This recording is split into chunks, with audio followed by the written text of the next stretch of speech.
A very good evening from the World Centre of Speed. As Daytona International Speedway, the road course variation is the venue and the battleground for round 6 of the Galebest and Clarkson James GT3 7th season.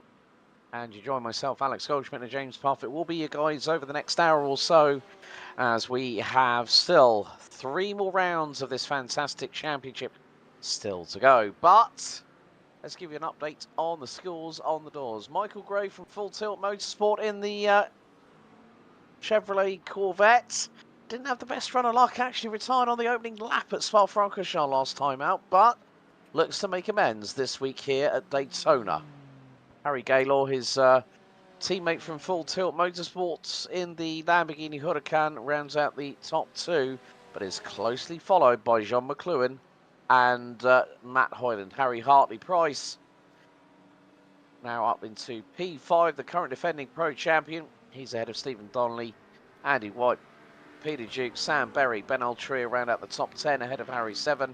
Tim Reed, Joe Sparrow, Wayne Douglas, Glenn Ablard, Connor Pink, Jared Love and Tim Cullimore round out the top 18 in the standings, with the likes of Craig Corrish, Jordan Crawford, Rob McKee, Nathan Healy and Sean Atkinson having already gotten off the board with points. Mark Kent, unfortunately, 0 points scored so far this season. However, in AMS, well, James Moore is running away with it, the driver from Upshift Esports, doing a fantastic job. 181 points at the moment, ahead of Flatline Racing's Daniel Paul. Mike Walters from Son of a Bro Racing rounds out the top 3, having also taken his maiden win of the season so far earlier on in the campaign.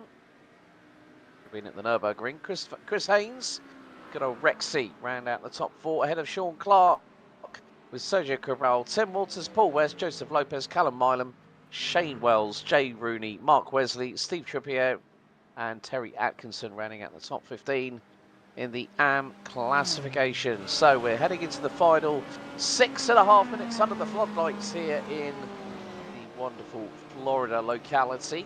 So we still have 2 more rounds to go. We'll be going next week, next Monday, funnily enough, to the Garden of England, to the Brands Hatch Grand Prix circuit, and then the circuit, the longest start-finish straight known to modern-day motorsport, Fuji International Speedway, on the 7th of July, hosts the final round of the season. 8 rounds in all, 7 scores towards each of the drivers' campaigns, and it's a 15-minute qualifying open session per round with a 45-minute race, 50% maximum fuel allocation allowed, and it's a 2x2 rolling start. Best 7 out of 8 scores will determine our pro and our AM champions for season number 7. With that all being out of the way, all the housekeeping being done and dusted, good evening, Mr. Change. Parfitt, welcome back, good sir. Yeah, good evening, dear buddy. How are you? I hope you are well and wonderful when we're here at Daytona. Well, we're going to tackle 3.56 miles or 5.79 kilometers of the road course. Been in action, of course, since 2022 in its current configuration. This is going to be interesting. New tyre model. Ooh, our misses. The new tyre models come into iRacing as well, made the GT3s feel more like the GT3s should be. Going to be interesting indeed. I have covered broadcasts where it has not gone so well, I have to be honest. Obviously, we had Callum Milam, who missed last week as well because he changed car. Wasn't getting on with the Porsche. At the moment, though, he is in the Corvette. So that's an interesting choice for Callum Milam there, going into a Corvette as well, which seems quite bizarre if he couldn't handle the Porsche. But there we go. Here you go. Who am I to decide on that one? But it's going to be exciting. Let's not forget this as well. You know, everybody's been to Daytona. Everybody knows Daytona. And I'm looking forward to seeing how this one will go. So keep an eye out on these, because there's going to be some very interesting battles indeed. And draft aplenty, sir, coming this way. Yeah, well, we're probably going to see speeds in excess of 165 plus miles an hour around this circuit. Of course, there's the banking to consider. The oval turns, which will normally be turn 8, turn 9, turn 12 and turn 13. Well, if you run this as a traditional NASCAR, Xfinity Series, Cup Series or trucks, you'll have the tri-oval. The tri-oval and the banking there is 18 degrees on the oval. It will be on the oval turns 31 degrees, and then a slight camber to the right-hand side, a little bit of lift on the right there, 2 degrees. But the infield will be flatter than the Netherlands on a good day with plenty of windmills sticking out from the ground. Yeah, it is. This is one of the circuits I love when they put the cars on the oval. I think this is it. This is for me, for the modern day Indianapolis road circuit. I don't like it as much because they don't really use the oval or utilize the banking, where here they do. And this is going to be the interesting thing, because the question will be, do you want to be in first, second, or third coming through the Le Mans chicane the final time on the final lap? Where do you want to be? Partly because the draft is going to be strong, so they need to make a choice. Where do you want to be coming into that final lap at the final Le Mans chicane? For me personally, I would probably look at second or third. I don't think I'd want to be in the lead if I had somebody tucked right behind me. Well, yeah, because you're going to be the one that's going to be, everyone will be swarming all over your back end like a rash on a Sunday. Yeah. After a very, very bad weekend out. Yes. Let's put it that way. But it's more the point that, yeah, you want to be at that point where you know that if that person in front of you makes a complete faux pas, bang, you're straight through. There's no real sort of way of sort of cutting it any finer than that. You know, there's no sugarcoating.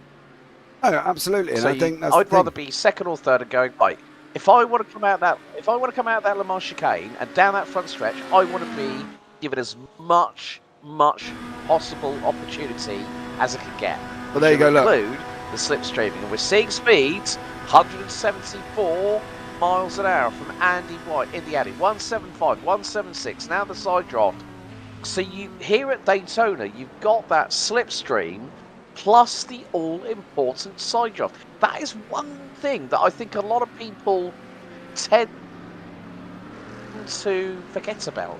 You know, they go, oh yeah, I'll get the slipstream. I'll go, yeah, just wait until the afterburners kick in when that side draft hits, baby. You know, and then straight away you're through. Well, one of the advantages of the side draft is you've almost got an invisible hand. Now, what I mean by that is the car on the outside, if he closes up on the car on the inside, he brings the car naturally back to him, because he's almost acting like a hand stuck out the window and grabbed the rear wing of the other car, and it pulls him back to where you want him to be. So, of course, when you then carry on past him with the draft, you're then getting extra side draft off him as well and trying to motor your way forward. So you've got to make, you are going to have to be very aware of where you need to be on that final lap. That's going to be the run out. Just seen it, Andy White there, and he's overtaken the car in front. But I'm going to be interested to see where this goes. I think this is either going to go to a point of where we're going to sit back and go, that was absolutely blinking epic, or we're going to sit back and go, oh my God, what did I just witness? Because you can also, turn one, very, very tricky indeed. And with these new tyre models, lots can go wrong if people aren't used to them. Mm.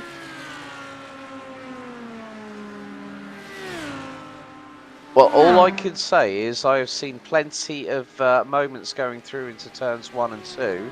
The person most notable with regards to that, Joseph Lopez in the McLaren. He has had multiple times where he has spun it. So this tyre model, people are still getting to grips with it. And that is where the bone of contention comes in. Qualifying now has got the checkered flag out. And Michael Gray, once again, I mean, this man has now possibly secured his 5th pole position this season. Yeah, and to be honest with you, I think in that Corvette, Peter, I think he's going to get the championship as well. I think he's looking almost unstoppable. The only thing I'm going to say is that if he has a first lap incident or an early race incident like he did at Spa last week, that is a lot of points down the pan, because like literally, where was it? Coming out of Lecom, back end into the barrier, rear end was an absolute mess on that Corvette. He then lost the rear wing, no downforce on the back end, and all of a sudden it's a case of, right, this ain't gonna fly. this ain't going to work. So I've got to lick my wound, take it with a pinch of salt and come back fighting. But there are still opportunities where things will go wrong. Guarantee you that much, folks. Yeah, absolutely. Anything can happen. Anything can happen. But the thing they've got to do now with Michael Gray is they've got to get hold of him at the beginning. They don't get hold of him at the beginning and they allow him to run. He's going to run away and you're never, ever going to catch him. That's the problem. So you've got to make sure you can get hold of him at the beginning. The likes of Craig Corrish, Matty Hoyland, Harry Hartley-Price, Peter Duke, they cannot fight for the first part of this race. They've got to make sure they can keep with Michael Gray. Oh, yeah, definitely. I think it's more the point of at that moment where okay, right, we've got an opportunity here. We've got speeds. Cars I've seen on the top speed indicators on our live timing, folks. Some cars are hitting close to 190 miles an hour. So all I'm going to say is that if there is going to be a wreck around one of the 18-degree bank turns, it's going to be like the Daytona 500. Expect the big one. And we've got 3.5 seconds covering the whole field. That's it. We don't even break a second effectively till we get to 9th. Yeah. And that's the problem that they're going to have. Oh, there's the grid. Thank you very much, Mr. Parfitt. Right. Michael Gray starts from pole position for the 5th time out of 6 races this season. And he's joined by, look at this, Craig Corrish, closest to him in the 113 Porsche. Starts from the outside of the front row. Matt Hoyland and defending pro champion Harry Hartley-Price, row 2. Peter Duke and Andy White, row 3. Tim Reed and Wayne Douglas, row 4. Sam Berry and Connor Pink rounding out the top 10. Dean Sheesby rounding out the next row, which will be 11th and 12th to row 6 with Harry 7 alongside. Jared Love joined by Glenn Ablard. Chris Haynes joined by Sean Clark. Mike Walters and Sergio Cabral next up on row 9. Tim Cullimore and James Moore round out the top 20. Ahead of Joseph Lopez, Daniel Paul, Paul West, Callum Milam, Tim Walters, Joe Sparra and Rob McKee. Now, I am very, very surprised. Joe Sparra not able to set a lap time around here at Daytona. But the Mustang, along with a couple of other cars here, JP, and I'm looking at this. Mercedes, Mustang, McLaren, all are going to be quick in a straight line. Yeah, I agree, and I think it's going to be what the likes of Joe Sparrow is going to be able to do. At the moment, he's not even on the grid with Rob McKee here, so I don't know if they, or Rob Mackay, I should say, so I don't know if they're actually going to get onto the grid. I'd be interested. They haven't got long. Tim Reed has also just jumped back off and jumped back on again. I think he's another one that's going to have to start from pit lane here. Oh, Tim Reed. well. Got 3, 2, 1. Yeah, so 3 at the bottom. So the Mustang pace car has peeled away. Yeah, so we've now got 3 drivers, one of which that was definitely in the trenches when we had the Haribo Mustang sandwich, didn't we, at one point or another. But it is going to be Michael Gray in the Full Tilt Motorsport Corvette. Now, can he have a very, very clean opening lap? Now, look at the livery on Matt Hoyland's Lamborghini. You won't exactly miss that under the nighttime lights here at Daytona International Speedway, the world centre of speed. I'm really looking forward to this one, JP. This could make or break it for quite a few drivers here in both the AM and the Pro titles. Yeah, I do wonder how them Porsches are going to maintain that speed up front. I do wonder whether or not they got there on draft. They're not renowned for their top speed, but here we go very shortly. Okay, into the triangles, round 6, season 7, Galebest and Mark St. James GT3 action here at the World Centre of Speed. It's under green flag racing conditions. We're underway at a good start by Michael Gray. Matt Hoyland through on Craig Corish as Harry Hartley-Price dives in right at the last moment to get through the P3. Peter Duke and the Acura closing in on Corish. He got a bit of a slow start. I think he got caught napping by Michael Gray, whereas everyone else going into the Rodriguez International Horseshoe for the first time here at turn number 4. That's Callum Milam that's gone round, and he will get a slowdown penalty. Meantime, the other Corvette on the grid, Michael Gray, has got a little bit of a lead over Matt Hoyland, the best part of nearly 9/10 of a second as they go down towards turns 7 and 8 here at the circuit. But Michael Gray having that opening clean early lap to start building that rhythm, and his lead now is 1 second as the field has made its way into sector 4. Sector 4 will end just as they will cross the beam before the Le Mans chicane here at turns 11 and 12, before 13 and 14 brings them back onto the 31-degree banking here at the Daytona International Speedway. But well, it wasn't at all a surprise here, JP, that Michael Gray was going to run away with it.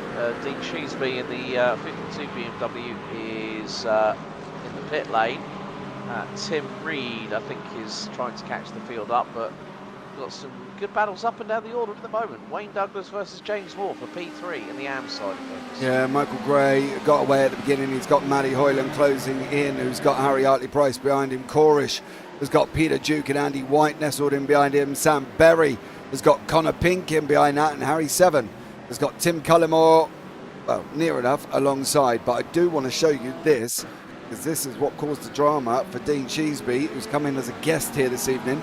Again, the same scenario as last time. We put him in AMS because it makes it easier for us. And unfortunately, around he goes and then rolls as well. Oh!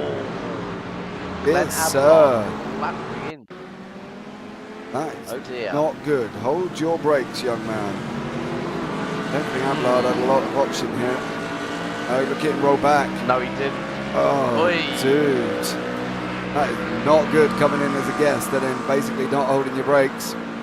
Sorry, dear sir. And unfortunately, I'm going to have to blame you for rolling on that one as well. And in some leagues, that would be a drive-through or a stop and hold for 30 seconds. So he's a lucky boy that Stewart's aren't here this evening as well. But Michael Gray out in front, 1.4 seconds, broken the draft almost as well. In fact, the draft's going out, the gap's going out, going down into the Le Mans chicane rather than coming back the other way. So, yeah, Michael Gray doing a fabulous job. Yeah, and he could be on course once again for setting a new fast lap. The race is in clear air at the moment as Andy White in the number 86 block. St James Motorsport Audi R8 LS GT3 Evo closing in on the DC Motorsport Acura of Peter Duke in the 177. Gap between them is about half a second at the moment. But White looks to be closing in as they head through the tri-oval. Craig Corish still hanging on to 4th at the minute. But, yeah, Andy White's now starting to really close up. That Audi, we always know, has been a good all-rounder. It's one of the most decorated real-life GT3 cars in the world of sports car racing. And still, to this very day, used by a lot of teams. I think that's the thing with these. There's a lot of different cars out there at the moment. We've got the Mustang, the Lambo, the Porsche, the Acura, the Audi, the McLaren, BMWs are out on the racetrack. You know, we haven't got any Ferraris, which I'm quite surprised about, but we have got a good mix. You see it on the left-hand side there. I'm wondering as well, you know, what's the situation with these cars? Have they gone and driven? Where are the Porsches going to go? They're not renowned for top speed at all here. So I'll be interested to see what Peter Duke can do on that run round into Le Mans here on lap number 3. Whether or not how close he's going to be able to get to this Porsche. Does look like the draft's coming down now. 3 temps at the moment on the left-hand side. It's 2 temps It may need to be a little bit closer to 2.5, maybe even 2 there to get the full draft out the other side. He's got to close in. He's kept it at 2.6. So we're going to find out here what Peter Duke is going to be able to do. He's 2 temps, 2.3, 2.2 almost coming backwards. And I think this is where we now know the limit. It's got to be 2.5 temps. Got to make sure he's 2.5 temps closer. Otherwise, he won't be able to do it there as well. You can see that Porsche just giving up the inside and saying, okay, well, oh, no, he's not. He's decided that he wants to swap back here. Got to be a little bit careful of that one. I've got to be honest. Make your mind up, dear sir. Oh! It's a beautiful move. Peter Duke timed that perfectly.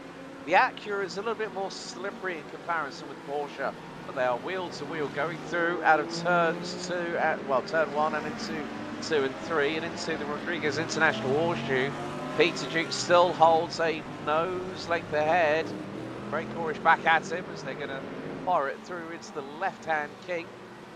And, well, Craig Corrish has definitely asserted his dominance on this battle at the moment.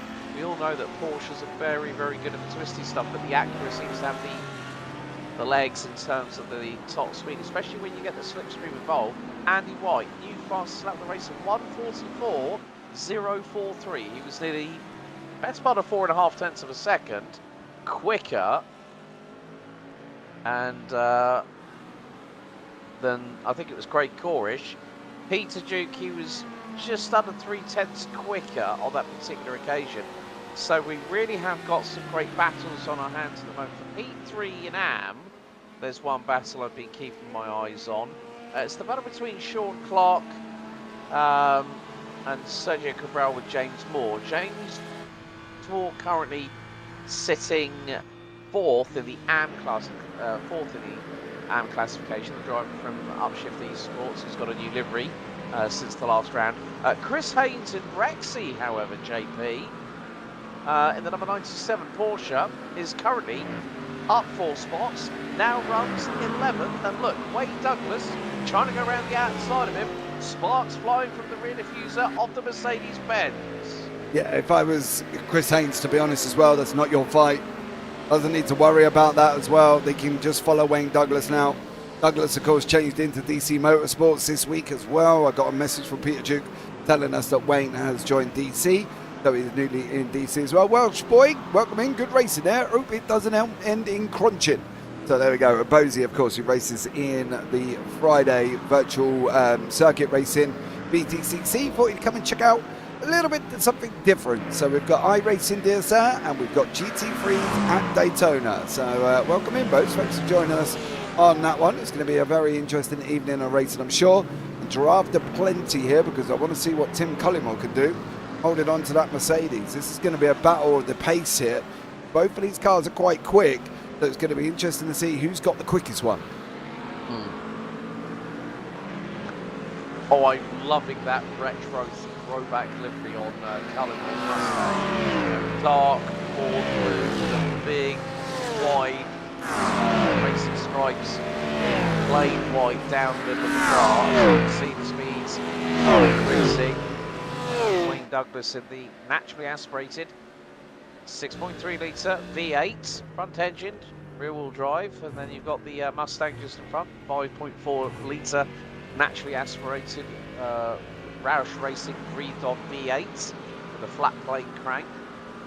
So both have fantastic exhaust notes, but it is a case of, as you rightly said, JP, what Wayne Douglas can do to close in to Tim Cullimore. Now this is for the final spot in the top 10. The Merc is starting to really stretch its legs through the tri-oval, over 175, 177, and he goes straight down the gearbox into second gear, and that is, moment there from Cullimore, and Douglas has got him.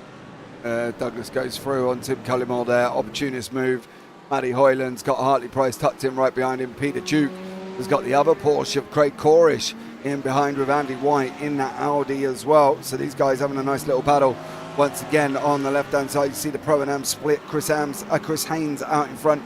Sean Clark 2.6 seconds behind. Sergio Cabral 4.1 with James Moore, Joseph Lopez, Callum Milam not too far behind. Callum obviously recovering from his lap 1 turn 3 incident where he went round at the Rodriguez International Horseshoe. So unfortunately for Callum, trying to make his way back through the field, but seems to be settling in with that Corvette quite nicely. Harry Hartley-Price, however, he's settling in that Porsche. I'm interested to see what speed he is getting actually coming out of here, because, say, the Porsche isn't renowned for his top speed. So let's see how he gets on. Listen for that whistle as well. The whistle that I don't know, drives my ears bonkers if I drive the Porsche. Yeah, that's going to be quite an interesting one. 164, 165.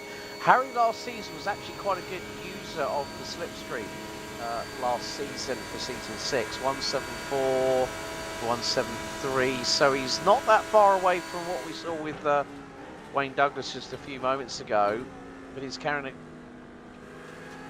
a little bit more speed. Second gear, 62 miles an hour. Going through turn 1, now into 2 and 3 before we go into 4 at the Rodriguez International Horseshoe. So Hartley-Price, oh, Hyland makes a mistake. Hartley-Price up the inside, neat on the apex. Through goes the Porsche. This is Harry's best race so far this season. He hasn't really featured in the top 3 all season long so far. Yeah, we've got lots going on a minute here. I'm trying to decipher what just went on there, because Moore passed Mike Walters, Lopez passed Ablard, Moore passed Sheesbury, and then in between all of that, Callum Milan passed Joseph Lopez. So I'm not quite sure what's been going on further back here, but I think that might have been a little bit earlier on as well, because Lopez at the moment is putting Milan under all sorts of pressure here. Milan's going to have to try and pull that Corvette through, of course. Hopefully he's been out testing it here. But again, he's got James Moore, who's leading the championship as well, sitting in 4th place behind Chris Haynes, Sean Clark and Sergio Cabral. What will that do? Well, James Moore will still retain the lead as well, because Dan Paul is behind him. Mike Walters is also behind him, and the only one that's in front of him is Chris Haynes, but Chris is basically about 50 points, 60 points, I think, behind, trying to do maths on the fly, which never trust a commentator for maths, and unfortunately for Mike Walters, got a little bit worried. Oh no, the son of a bro racing Acura. Already on its way. Oh! Hold your brakes. Hold your brakes, Mikey boy. Wait. Oh, thank goodness for that. Yeah. Oh. Or as one of my friends would say, oh, but oy vey. Yeah. Milam now going up behind the BMW of James Moore. Is he going to be able to run it down into turn 1? He is. Callum, you need to get that stopped, son. Get it stopped. Get it stopped. Oh, he went in there like an absolute rocket. He did manage to get it stopped, though. The fair play to Callum Milam, and that's bumped James Moore down a position here as well. I do want to jump back up to Craig Corish, Peter Duke and Matty Hoyland, because they're having a right old scrap. Yeah, so Duke, Corish and White. You could cover those 3 with an A4 sheet of paper right now, and everyone would be underneath said same sheet of paper. It's just, you always get these clumps, these pockets of drivers that just appear to be, for some strange reason, folks, we can't explain it, they seem to be magnetised to each other. Yeah, that's the thing. There's always a couple every race that somebody gets stuck together, and they basically turn around and they never leave each other alone for the whole entire race. That's the thing. So this is what we're looking out for as well. Walters did well there. So many don't know the brakes. Well done, Mike. Yeah, I think that's the thing. We saw that right at the beginning with Dean Sheesbury, who did the complete and utter opposite of that situation as well, and that caused a bit of a drama, because this is what happened to Dean at the beginning. And as you see, once again, did the same thing, and then unfortunately travelled all the way back, and left Glenn Ablard nowhere to go. So, you know, that's one of the problems that we get there as well. Oh, I didn't see that. Oh, replay. There you go. Literally just showing you, Welsh boy. And there we go. We have great minds think alike, as Sergio Cabral and Callum Milam sit together. Was that Harry 7 actually sympathy spinning in front of him? What, in front of? Of Dean Sheesbury. I think it must have been. No, I just saw him jump back to pit lane. as Milam is side by side at the moment with Sergio Cabral. They're going up the inside into the horseshoe. Milam managing to hang on. Cabral not being able to manage to get. Oh, see you later. Take care. Adios. And unfortunately for Sergio Cabral, he does end up going round. So that sucks because he was in a nice little battle there as well. Oh, that's a lovely livery on that M4 as well, I have to say. Which we got a really good shot of it just then, but we did see it last week at Spa. Jared Love in the DC Motorsport number 10 Mustang, last season's AM champion, being closed in on by DC Motorsport teammate in the Mercedes. Good old way. Douglas, they're closing in on Harry 7, who actually was the one that spun in front of Dean Sheesby when Sheesby over-rotated, because the McLaren lost its back end just afterwards as well, a little bit further along, but at least Harry was able to get the car right in the proper direction, unlike Dean, who wasn't holding his brakes, as you said, as we now see the overspeed come through for the Mustang of Jared Love, as they're going to go through the tri-oval. Love will get a nose ahead going into T1. That will be 8th for the Scotsman. And here goes Douglas up the inside. Leaves it very late. 7 now demoted in one corner. 2 places from 8 to 10. Great job there as well. Jared Love making his way forward. Wayne Douglas there getting poor old Harry 7. Instead it's gone down 2 positions. Tim Walters. And blimey, he's just been dived like a trooper by Sergio Cabral. Kind of Pink's back there. Why are you back there?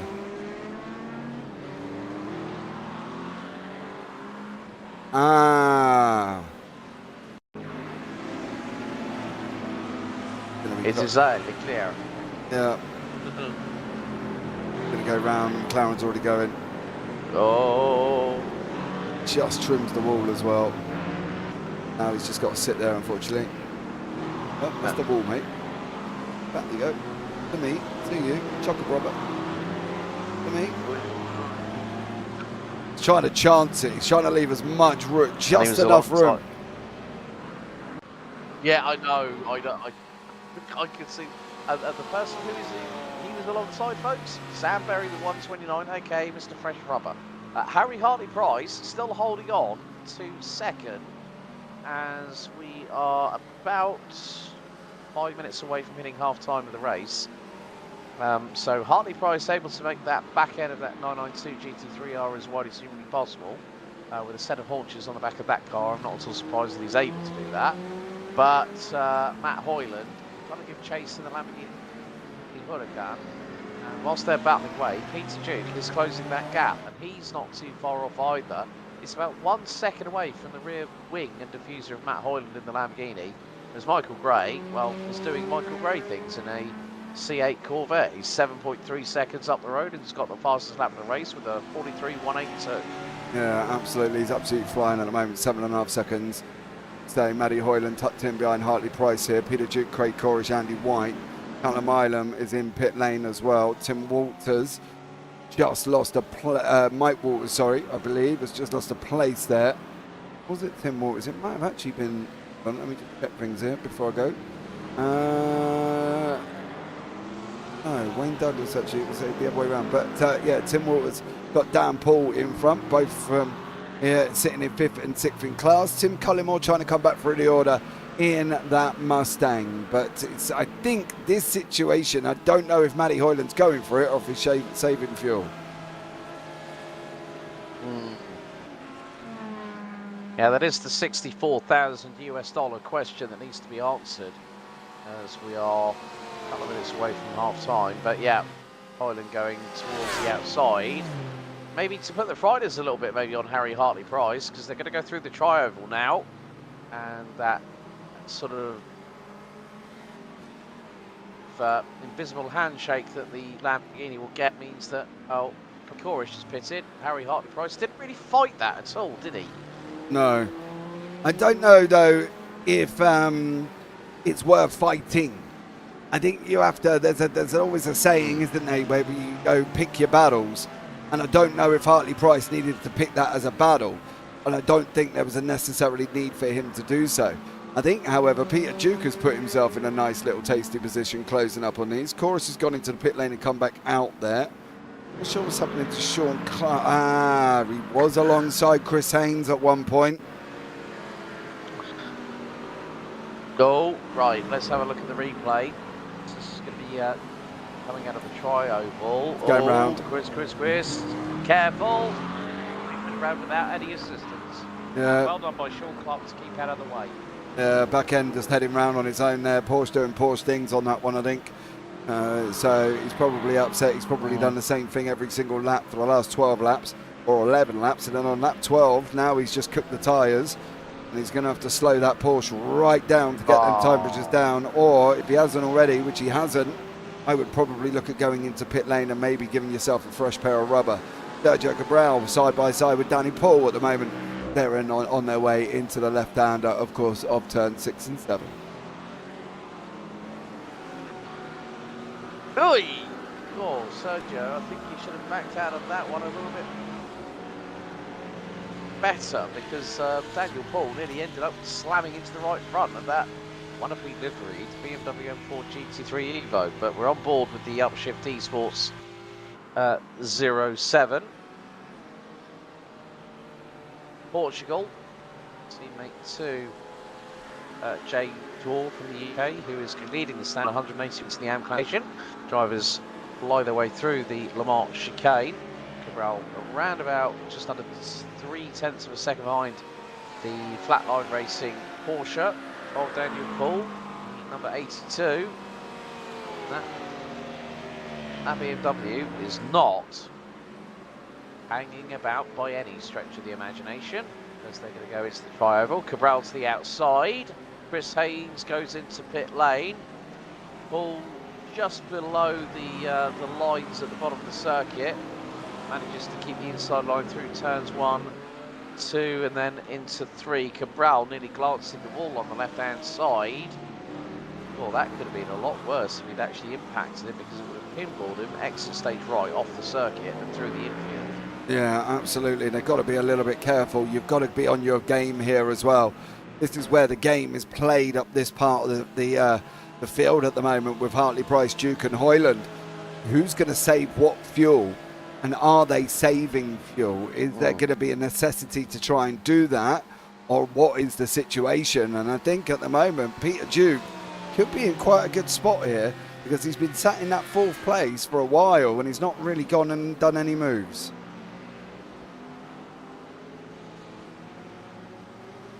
No, he's been using pure pace. Andy White in the Clarkson James Audi goes into pit lane. Jared Love has just had an off track in the DC Motorsport number 10 Mustang. I think you're right here. We're running on board with Peter Duke in the 177 Acura NSX GT3. And he's really closing up quite significantly on the back bumper of Harry Hartley Price. And also the Lamborghini Huracan of Matt Hoyland, as they will go through into the kink at T5, now into the Western Horseshoe at 6. That Acura looking incredibly menacing. You've got 3 different types of powertrain layouts. You've got turbocharged 3.5 litre V6 in the Acura, flat boxer 6, or flat, 4 litre flat 6 boxer engine in the Porsche. And then you've got that wonderfully noisy 5.2 litre, naturally aspirated mid-mounted V10 on that Lamborghini. But the Acura seems to have a little bit more speed coming its way, mainly because of the fact that Peter Duke is able to use the slipstream to his advantage. Yeah, he is. The thing is here as well, sometimes when we talk about ovals, we talk about the fact that they should go in with friends. Because when you're doing an oval race, you don't really want to lose the draft. This kind of can be translated into the road racing scenario. Because again, where would Peter Duke be if he didn't have the draft? Would he be as close to Hartley Price and Hoyland as he is now? Or would he not be?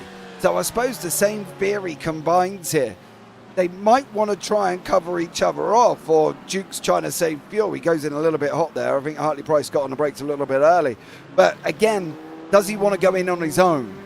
What's the scenario going to be with him on his own? Because being in the draft, we all know is quicker, right? We're not all silly. We've all driven cars, and we've, you know, me and you have commentated on thousands of races, whether it be real life or sim, and we all know it's quicker. So they've got to try these three. In theory, I would look at, if one goes in, I would go in because I want a mate. That leaves me close enough to him to continue the fight as the fight goes on throughout the race for the last 20 minutes. Go in on my own, I could be stranded. And then you'd be Billy No Mates, effectively. Sam Berry and Wayne Douglas now in pit lane. Douglas on his way out. But I think the thing is this is the fight for the best of the rest. Andy White has gone off track in the Audi. Oh dear, what has happened to Andy White? More to the point. But this battle here, this is the chess game I've been waiting to see materialise here, JP. Because we've got 3 different brands, 3 different powertrain layouts, and 3 different schools of GT3 thought by 3 of the biggest manufacturers in the globe. And that's the thing as well, you know. That's the thing. They've got to work out what's going with them. There you go. 3 mates going in together. Good choice. I've got to be honest, I think I would go in with friends as well. They don't want to go in on their own. The likes of Harry Seven is going to end up going in on his own. Sean Clark's going to end up going in on his own. Craig Corish is the first of the pitters. So we'll keep an eye on Craig and see how close he gets to the guys in the pit lane. But again, you know, Sam Berry, Wayne Douglas, Andy White, they all went in on their Todd and see how much they're struggling here. So let's see what goes on. Is he going to be able to get close? Matty Hyland's on his way out, Hartley Price is on his way out, and Duke's on his way out. Harry Seven is still in pit lane. Is Corish going to get him? No, he is still there. So Corish does get them and moves himself into 5th. Peter Duke on his way out. How close is Corish going to get? There he is in the background. Duke's managed to escape. But again, look at where he is. In and around the 3. He's probably the one that's lost the most time, but he's still in and around mates to try and get that draft back. Meanwhile, down in the AMS, Chris Haynes at the moment has got James Moore in front and Tim Collymore tucked up behind him. Yeah, as Tim Reed has ended up in the pits. So this will be his second time through pit road here at Daytona. As Chris Haynes trying to look around the outside here at the tri-oval on James Moore. Collymore, is he going to thread the eye of the needle, possibly go in between them? They head into T1. Haynes sweeps to the outside, but Moore is going to keep it lined up to the inside here at T1. But Chris Haynes behind the wheel of Rexy. Is he going to get the job done round the outside at 3 and into the Rodriguez International Horseshoe? Chris Haynes up to 3rd with a great bit of manoeuvrability around the upshift eSports BMW. Oh no, Daniel Paul in the background has spun it. There we are. He's just gone round, and I think again, I don't want to say it's a Porsche doing Porsche things here, but unfortunately, mate, gonna get it on the exit. There you go. A little bit of everything. It just let go. Yeah, let go, and then he tried to apply the power to bring it back, and unfortunately, it didn't quite work.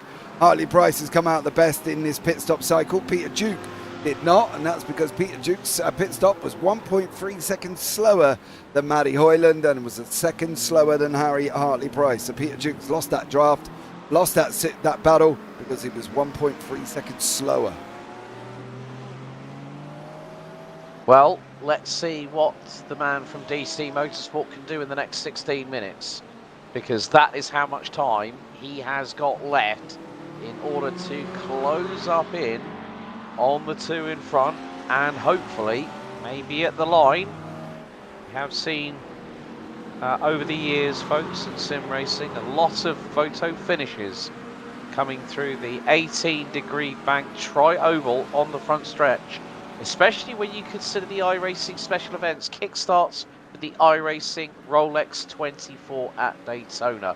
It's a track that everyone knows well, that everyone has competed at, whichever split. you know, it's one of the most heavily subscribed, if not the most heavily subscribed circuit for iRacing. When those splits are opened every single January, around about the same time as the real life event, but it is a circuit that when you put GT3 cars, you mix them up with GT4s, LMP2s, GTPs, you know you've got a great race on your hands. And we are actually having a pretty good race with the Pro and Am classes here, JP. Yeah. Because it has been that case of the slipstream has proved to be pretty good. Now I'm looking at the gap between Matt Hoyland and Michael Gray.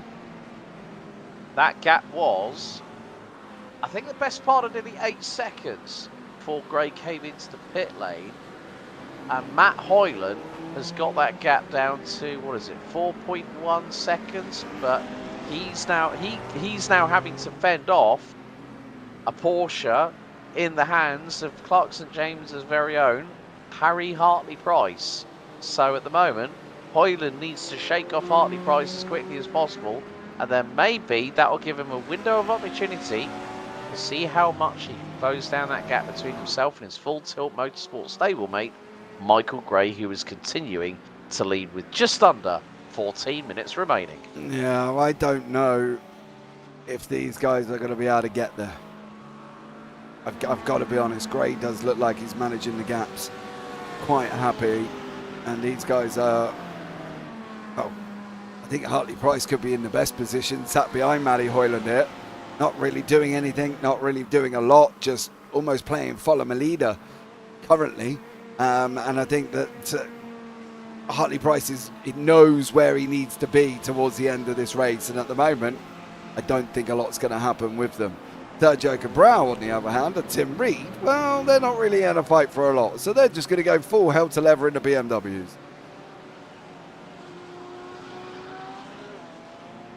Yeah, a battle for points, maybe a little bit of Daytona International Speedway pride at the World Centre of Racing whilst you're at it as well. So at the moment, we still have 24 runners and riders. Glenn Abelard retired on lap 4. We're now currently on lap number 19 of this race. 12 minutes and 45 seconds still remaining. Michael Gray has a lead over Matt Hoyland. As all, Sergio Cabral, this is not your opportunity to do a Gymkhana audition, I'm afraid, coming out of the horseshoe, but going to see what happened. Oh, now this is why Michael Gray lost nearly half his lead. International horseshoe! Oi, oi, oi, oi, oi, oi, oi. Mikey, well held. Yeah, and puts the power down too early, doesn't give the car time to settle. Chris Haynes is in a situation here as well. Chris Haynes at the moment has got James Moore right in behind him. Moore on the left here. This is a battle for second place, or third place, sorry, I should say, in the AMS. And Moore and Haynes, who's going to come out on top? Haynes has got to send this in deep. You've got to give Moore no room on that outside. Open it up now. There you go. And through he goes. So good job from Chris Haynes. Managing to hold on to that. Yeah, considering he did the round the outside M&M style on James Moore just a handful of laps ago, and Moore really didn't have any response to it. Sean Clark on course at the moment with a pretty extensive lead over Callum Milam. Who'd have thought that Sean Clark, who has improved so much. This is what I love about seeing some of the drivers in the AM class, such as Chris Haynes. And Chris, you know, he's kept with the Porsche, he's kept with that wonderful that Rexy livery, but there's improvements from him. He's been on the podium this season. Sean Clark has gotten a second, and he's now leading with 11 minutes to go in the AMS. Who would have thought maybe this point last season, that if someone said, yeah, you guys will be speaking about Sean Clark leading the AMS at Daytona International Speedway, we'd probably tell you to jog on and just say, "God, you're really serious about that." But there is progression. There's always progression, and that's one of the things I love about this championship, JP, is that we see all the usual faces from when they start and they progress up the order, and then when they get into the pro class, you're like thinking, Oh, I remember in season 4 when that person had an absolute shocker of a campaign, then came back the following one and blitzed everybody. Yeah, that's the thing. Progress is wonderful as long as you're making it. You know, and Sean Clark has definitely made progress as the season's gone on. He may be in a fortunate position as well, where he knows Daytona like the back of his hand and absolutely loves riding here as well. But for him, he's in a position now where I would just try and follow Jared Love. I wouldn't do anything unless Love makes an absolute drastic mistake. I wouldn't go and challenge him at all. I would sit back and just sit and chill. Let him go. I'm leading the AMS by 15, 16, well, 17 seconds now. So I wouldn't bother rushing around with it. Yeah. And this is the scenario, the same thing here that Hartley Price is doing. He's followed Matty Hoyland for practically the whole of this race. Literally the whole of the race. He followed him in pit lane. He followed him out of pit lane. He's followed him for the second half of this race. He's followed him for the last, I don't know, what have we got already? 34 minutes. And he's going to keep following him till the final lap of the race. That's where it's going to happen. And I think that would be where it'd be looking at making his move. Yeah, very much a follow the leader kind of situation that we've got here. But any points that you grab now, whilst you have that opportunity, you know, we're now, this is going to be the end of, we'll be 3 courses of the way through the championship. And then before we've got Brands, then we've got Fuji, and then on the 7th of July we'll find out who will be our new champions. Of course, there will be a new name for the AM side of things because Jared Love isn't defending his title. He was moved up to pros for season 7, but Michael Gray, you know, he's comfortably done what he's needed to do. Apart from that squeaky bum time clean up Code Brown a few laps ago, going through the Rodriguez International Horseshoe, and it can happen to the best of us, folks. You know, we're not robots. We're not inhuman. Some of the people that we know that are behind the wheels of these respective home-based simulators are, in some ways, what we like to call aliens. And that is true, isn't it, JP? Yeah, and that's the thing. You get them in everything. You know, you get them in every single league that you race in. You get them in other things as well. And you get them in all types of motorsport. You get them in all types of sport in general. As we're just looking at Callum Milam in the back left-hand corner there, just going around, coming out of turn 6 and 7. Somebody didn't quite get that Corvette stuck on the floor and has managed to throw away a second place here. Going to go round. He's already going. Dude, you should have given it a minute. Should have given it a minute. What I am interested to see. There we go. That's what happened to him. That's Callum Milam and Dan Paul, both going around at separate parts of the racetrack. And he just had to give that car a minute. Literally barely give it a few seconds. Let it settle down a bit. And at the moment, unfortunately, for Callum Milam, he didn't allow the Corvette to settle, and now it's gone. It's one of the things to be interested as well, which has been a miracle to some. I've been driving the F4 all week, and the time you have to give that car to settle down once it comes out of a corner isn't long, but it's long enough where you won't make a mistake doing it. So you've got to give it time here. Yeah, that's the key. You know, they do say that patience is a virtue, but you know, if you say to someone, look, you know, just give it like literally another third, second, a third of a second. Yeah, like literally, if you give it half a second and then phase that power in, you won't have a very spin-happy rear end that will want to swap axles on you quicker than you can say the words Russ Swift. Carl Swift, they're on. But it's a case now, with 6 minutes to go, I can sense a little bit of a different tact being used by Harry Hartley Price, because now he knows he's got to try and put a move on Matt Hoyland, because Harry Hartley Price last time round was 0.2 of a second quicker. But Michael Gray, all I can say is he was 0.7 quicker than Hartley Price. He did a 43.138 on lap 22. Yeah. Need I say any more? No. there's nothing left to say, is there? The guy is absolutely rapid. Out in front by No. 6.5 seconds. Just speedy. So there you go.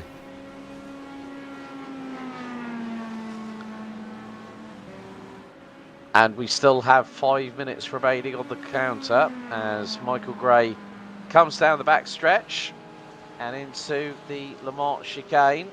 So a lot of high speed here for the 118 Corvette. Nice and neatly out of the chicane onto the 31-degree banking here at the world centre of speed.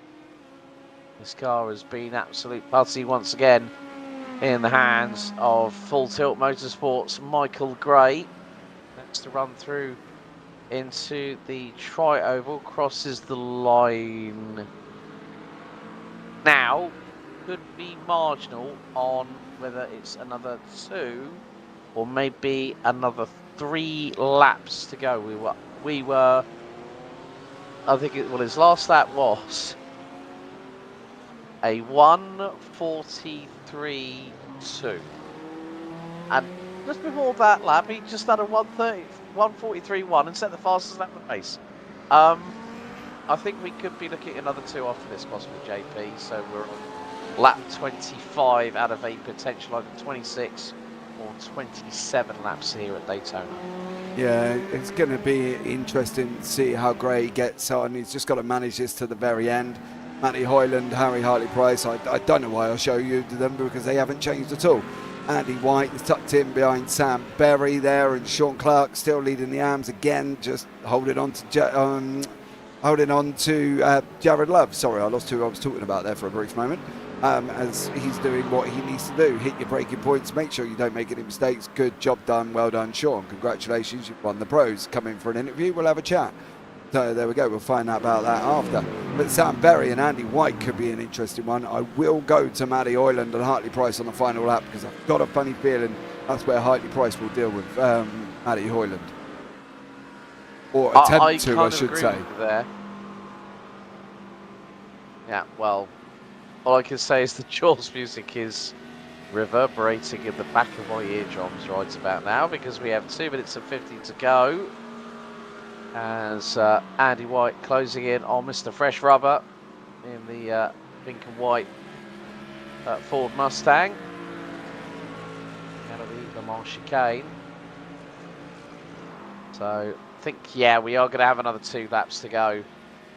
So, yeah, Michael Gray's last. Oh my goodness me. Okay, Michael Gray, lap 22, 1:43.1. The lap after, 1:43.2. This one, 1:43.185. Yeah, he's flying, Michael Gray, at the moment. 2 minutes left on the clock. Gray's on his way round 6 and 7, so we might. No, we're not going to get one more. This is going to be the final lap next time around. Michael Gray's going to do that there. Yeah. Yeah, so we're on lap 26, so yeah, 27 laps of the circuit, but like the laser-like consistency that Michael's provided has just kept him at the level that he is now. But more to the point, when he had that spin coming out of the Rodriguez International Horseshoe, what was that, 10, 12 minutes ago? He lost half his lead. He has now gained back that half that he lost. Yeah, the guy's rapid, dude.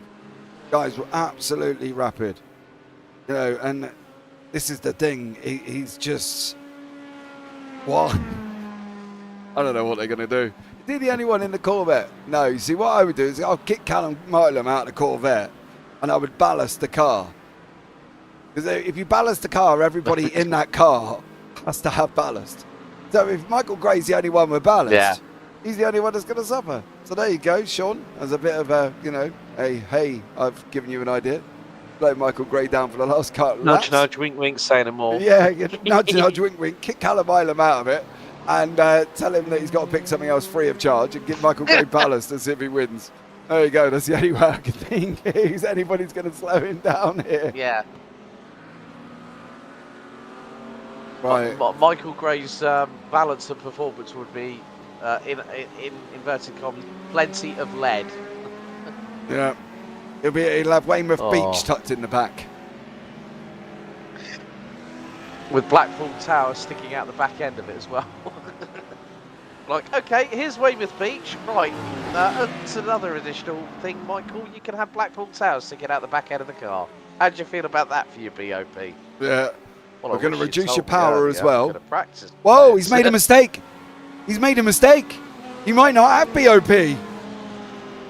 No. What has happened? Michael. Oh, if he gets my God. down now. This is what you want. I did say there could be a mistake coming, and the inevitable has happened. Not just once, but twice. It's now going to be the run through the tri-oval. We have hit 0 on the timer. Hoyland is trying to stretch the legs on the Lamborghini. Is he going to get the run here on Gray as they go towards the line? For the final time here on lap 27, Hoyland's got an opportunity. Throw it to the outside, Matt. Throw it to the outside. Oh no! Matty, it was 49,000 for Michael Gray. You lucky SO, you know what? He didn't get it. According to iRacing, it was Matty Hoyland. We're going to have a look as they come over the line here. No, it was Michael Gray. So why is Matty Hoyland showing in first place? What was this and what slow down post? I bet you. It can't be. Right, okay. He's lost it there. Yeah, but what is he now? Look, he's gone past the cones. Yeah, but he can't get a penalty. He's gone past the cones down at the bottom. So that's an automatic. But the penalty's 40 seconds. No, but wasn't that?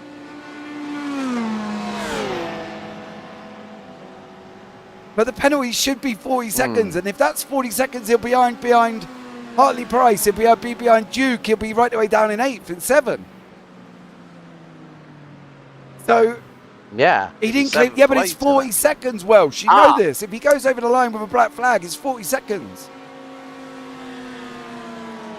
It's always 40 seconds. It's always been 40 seconds since I've been in iRacing, and it will always be 40 seconds. It's always a 40-second penalty for not clearing a slowdown. He gets it. He does get it, but we're just waiting for a few other. Who are we waiting for? Daniel Paul to come over the line. We'll have a look and just check, but you can see the results on the left. I'm not quite sure why they've got Matty Hoyland up there at the moment. We'll have a look at the results as well. But Welsh, all the time, every time you don't clear a slowdown, it's a 40-second penalty. It's not point whatever he gave him, 0.004. What on earth? I have no idea, Welsh. It can't be anything else, unless Alex. There's an issue. Yeah, unless something's gone completely wrong. All I'm saying, unless there's an issue with iRacing. But they now got Gray at the top. There we go. So it had Gray at the top. So,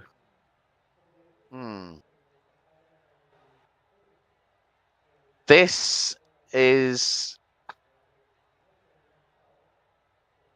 Bizarre. I think you were right in what you said. Before we bring any, as in the what on earth have I just witnessed scenario, which was one of the things that you said at the top of the show.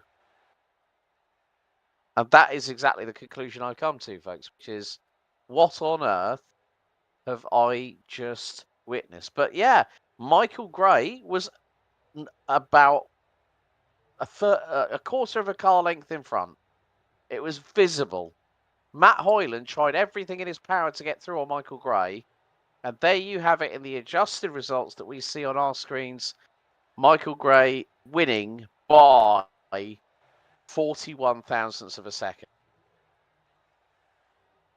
Mr. Parfitt, I have absolutely no other words. I'm not even going to go through the results because I'm still flabbergasted. Yeah, I don't know. I don't know what's going on. 1 minute it's swapped, 1 minute it's not, 1 minute it is, 1 minute it's not. I bet you Matty Oyland's heard, congratulations, you won. And then he hasn't.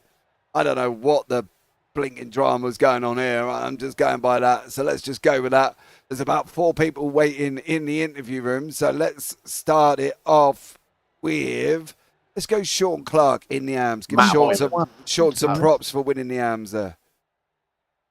Oh, hello. Well, Mr. Clark, hello. Good evening. Evening. Finally! Victory lane is yours, buddy. Finally, you done it. Well done. Well, I did it, and fastest lap out of the AMS, and a 21-second gap. Really? It's got to be, that Macca is just awesome round here. Absolutely awesome piece of kit. Really enjoy driving it. Take it steady first couple of laps, and then just don't make mistakes. Basically, that was about the whole story.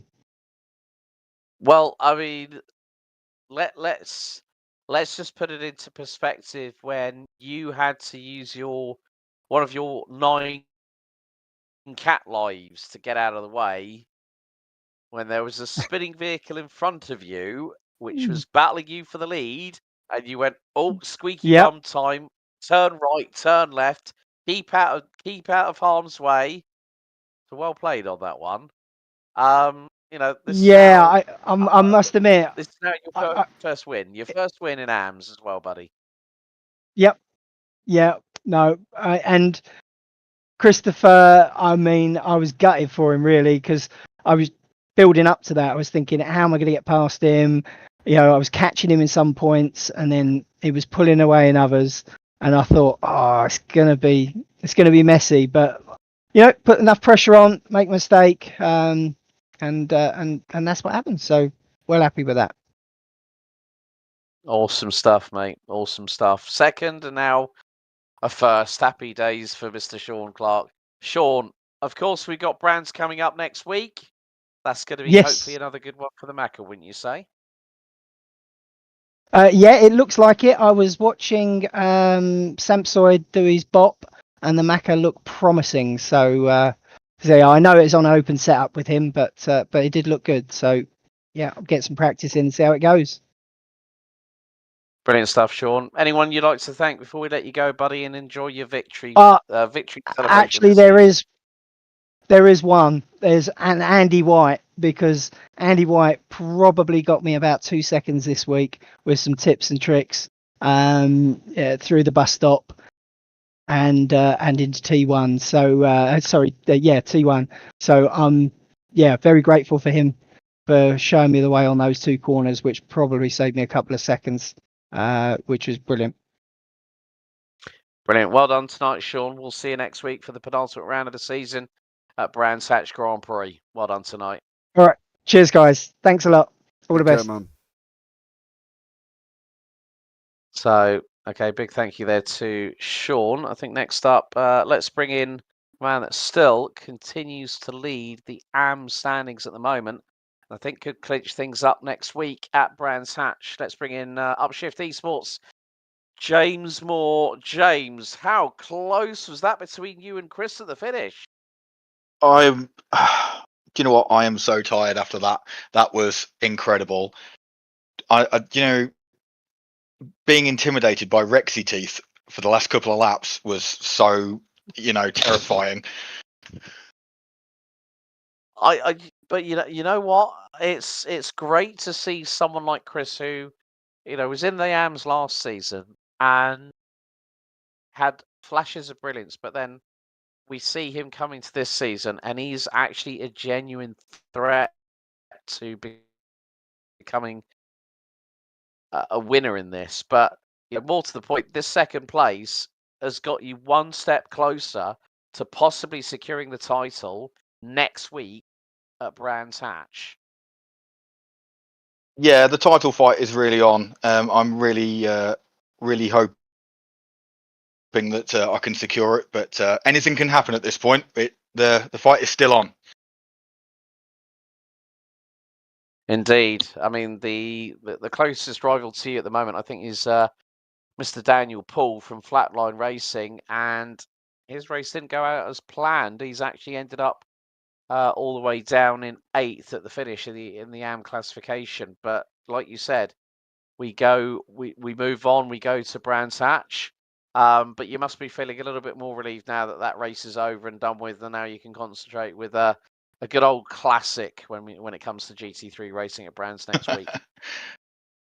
Absolutely. I mean, Daytona is my favourite track, hands down. I was really hoping to catch Sean, but it just didn't happen. So we've just got to wait to see what happens at Brands Hatch next week. Brilliant stuff, James. Well, thanks for joining us in the post-racing show. Anyone you'd like to give a shout out to before we let you go, and to have a nice relaxing evening after just over nearly the best part of 2 hours of madness here at Daytona here for this round of the season? I'm going to give a shout out to Chris. His driving is, as you say, absolutely phenomenal, and he is a great driver, and he has got a lot to. He's got a lot coming for him. He's getting there. Brilliant, James. Thanks so much for your time, buddy.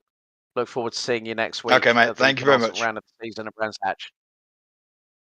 Thank you. Big thank you there to James Moore. So we've got the last of our podium finishers waiting down in the interview zone. Let's bring the man in, because Rexy and Chris Haynes now have a podium. Chris, what can I say about your evening? You really, really put the cat amongst the AM pigeons tonight, you and Rexy, I have to say.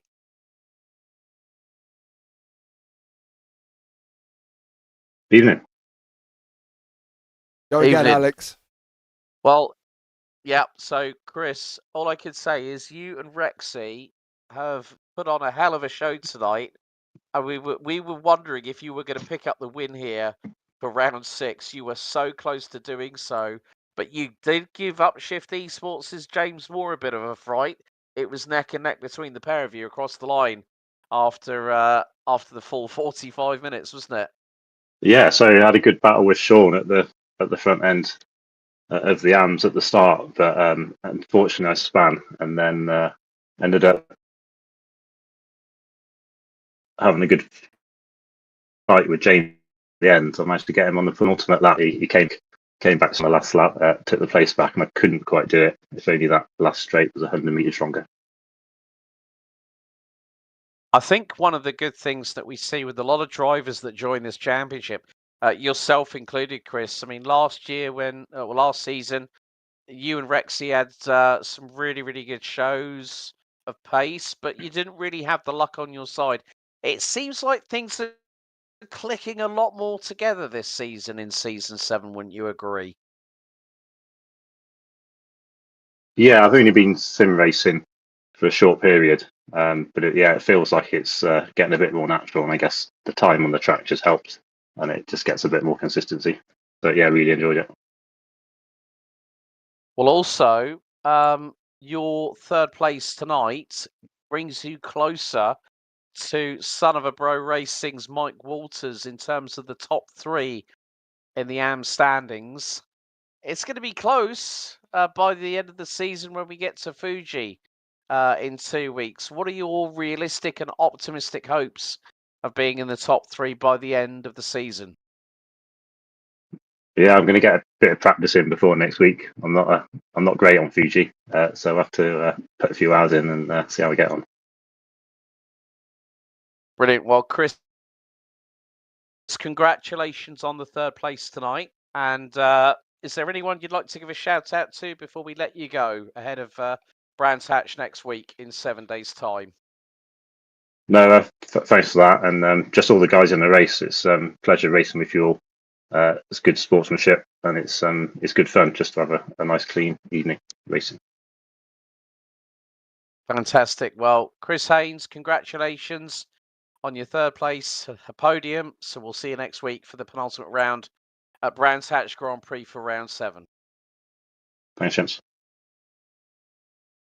So a big thank you there to Chris Haynes. Now we're going to head to our top 3 in the pros. First of all, let's bring in the defending pro champion. It's not been an easy season for this man, but he does get a podium here at Daytona. Harry Hartley-Price.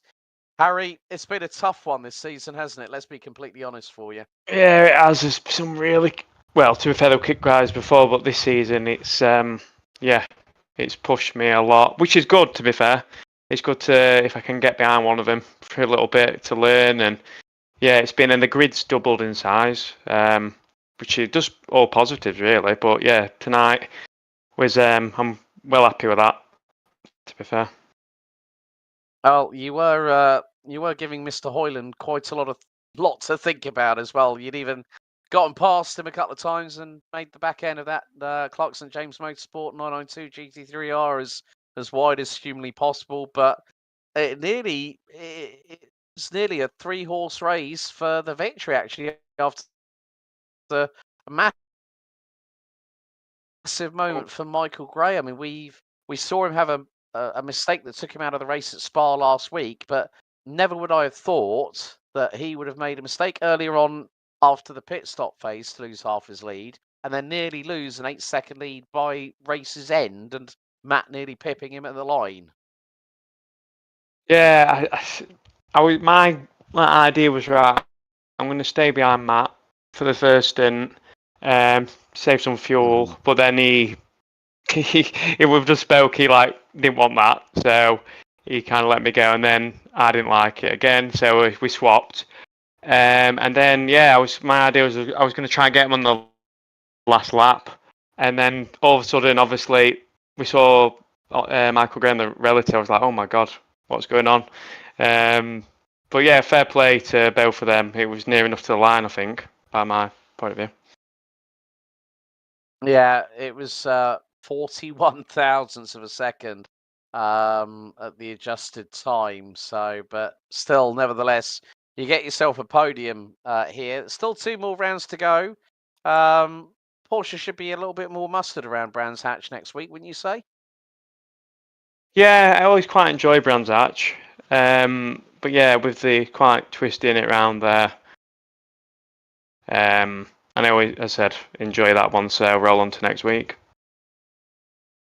Brilliant. Harry, thanks for having a chat with us after the race. Anyone that you'd like to give a shout out to before we let you go? Yeah, huge thanks to Scott McFall. I've been doing a bit of training with him. He's brought my driving on so much from where it was, even to the small things of getting my pedals in the correct place, to field of view. I couldn't recommend him enough. So if anyone wants any training, go to him. You won't regret it. Brilliant, Harry. Thanks for your time, buddy. We'll see you next week for the penultimate round of Season 7 at Brands. Yeah, cheers, guys. Thank you. Okay, next up, well, firstly, a big thank you there to Harry Hartley-Price. Next up, let's bring in our runner-up. 41 thousandths was the difference between first and second amidst drama on the final lap. Matt Hoyland, how close was that? Pretty tight. Yeah, a lot closer than I expected it to be. I think it was, like myself and James, we just could not understand what had happened with Michael, because he lost it twice. It was he'd had one moment, and then we were thinking, because when it came across the line, we could clearly see on our screens that Michael was ahead of you, but then for some reason iRacing must have had some kind of fit or something, and then put you as the race winner by about half a tenth, and then it reverts itself when we get the full thing up. But for it to be that close, I mean, we all know that it was going to be a case of, we're getting towards the end of the season, mistakes will happen, won't they? Well, yeah, I mean, especially on a race like that really, Daytona is one of the more mentally challenging tracks. I know some people find it a little bit boring, myself included. It's not one of my favourites, but it is one that demands your attention all the way through. So it's very easy to just run that little bit wide. You get a lot of marbles and stuff as you're coming back onto the oval. And I think that's what Michael did. I think he just ran a little bit wide, caught some marbles, and around the rear went. And obviously, it's so easy now with this new tyre model as well. It's so unforgiving if you push your luck a little bit too much. So, yeah, I think just trying to keep your head together is a really important thing. I know I found it quite tiring having Harry sat behind me for so long, but thankfully I managed to hold on to second. First would have been nice, but realistically, Michael was a lot quicker than anyone out there. So I sort of wrote off the win very early on anyway. But this does mean it puts you a little bit closer now to, well, it actually will put you ahead of Harry and Jean in terms of the championship standings going into Brands Hatch, which will mean that it's a pretty good opportunity to try and close that gap again at Brands Hatch and maybe go for a title tilt at Fuji, because we've got 2 more rounds to go. We're 3/4 of the way through the season. And as you said, it's about not making mistakes. And that is what is crucial to securing a title. And that Lamborghini in your hands is looking rather strong at the moment. Yeah, I mean, I'd like to think so. I know it's quite rare for me to have gone as long as I have without making a serious error in this championship. But I think, obviously, I haven't managed a race win at any point. I've had quite a few second places now, and to keep picking the points up. I think catching Michael, as far as the title goes, it's going to be difficult. It's going to require more an error from him than pace for me. I think the pace differential between us is just that bit too much. So, but yeah, look, you never know. Anything can happen. All I can do is keep doing what I'm doing, put it as high up the order as I can, and see what happens come the end. Brilliant. Well raced tonight, Matt. Congratulations on the second place. Anyone you want to give a shout out to before we let you go? Yeah, I'll give a shout out to Harry. Look, he raced superb. Also, I know we had Peter in there with us for quite a long time. It's so weird because you're not having such like a physical battle between the cars as such, but the mental games that we were playing with each other as far as fuel saving goes, especially in the first stint, were really quite good. So it was good fun. But yeah, I think I'll shout out Harry on this one. He raced really well and he got a decent result as well. Brilliant stuff. Well, enjoy your relaxation tonight, Matt, and we'll see you next week for the penultimate round at Brands Hatch. Perfect, guys. Thank you. Catch you later. Okay, big thank you there to Matt Hoyland. But Michael Gray, how many get out of jail free cards did you have tonight? I cannot believe that you were so lucky to win by 41 thousandths of a second. We saw you have a moment going through the Rodriguez International Horseshoe where you lost half your lead. And then the last lap, we were like thinking, what the dickens is going on? And I think you rightly put it in the Discord saying, I don't want that to ever happen again. No, I don't. That was not planned. Yeah, the first one in the horseshoe, I took a bit too much inside curb and it just unsettled the car. The one on the last lap, I think I just got out on the marbles because it was just started really slow and I just couldn't catch it. So yeah, the heart rate went up, the air turned blue. But yeah, luckily I managed to just keep it in front. I just thought, yeah, a few blue choice words on that one, but still, that now makes it another victory for yourself. 5 pole positions so far, let's not forget. That now makes it 6 races, 5 pole positions, 5 podiums, 4 race wins. Of course, Spa last week was a race where we saw you eliminated early, obviously going through into Le Combe, back in the Corvette completely destroyed. And it was a race to sort of like, okay, right, I've got to dust myself off. You, as always, in this Corvette, very dominant in qualifying. But I think this new tyre model, even with people like yourself, we did see quite a few drivers going through the Rodriguez International Horseshoe at turn 4. And it's that split second of whether you're going to get on the power or not. And we always found that people were going on the power that little bit too early in terms of, modulating it, and it was spinning the back end round. and it's still going to catch people out, I think, even over the next 2 rounds of the season. You agree? Yeah, no, definitely. I mean, the one for me at Spa was I just completely forgot what to do. Just so used to first couple of corners, tyres are not up to temperature, but you just had grip. So yeah, that was my fault. So I spent this week just first 2 or 3 laps. How do you brake? How hard can you brake? When can you get on power? Just things like that. But yeah, it still catches you out, as you saw with myself. I did see some other cars spinning. So yeah, it's just one of those things. We'll all get to grips with it at some point. Yeah, no problem at all. Michael, thank you so much for your time. Congratulations on your victory, and we'll see you next week for the penultimate round at Brands Hatch. Yep, thank you.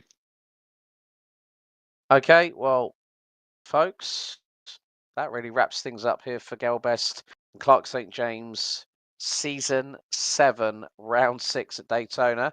JP, any final words before we close the show? No, mate, it's been a great racing. Looking forward to Fuji. Yep. Well, we got Brands Hatch next week, folks. Same place, same time, 7 days from now. And when you think of it, James Moore, if he wraps up the title with over 40 points advantage at Brands Hatch, he becomes the new AM champion. Will Michael Gray hold on to his lead after the Garden of England heading into Fuji in just 2 weeks' time? Join myself, Alex Goldschmidt, and James Parfitt live here on the JP Broadcasting Network to find out all the action as it happens. And until next time, race hard, race fair, and if in doubt, well, you better go flat out. We'll see you next time. Thanks for watching. Good night for now.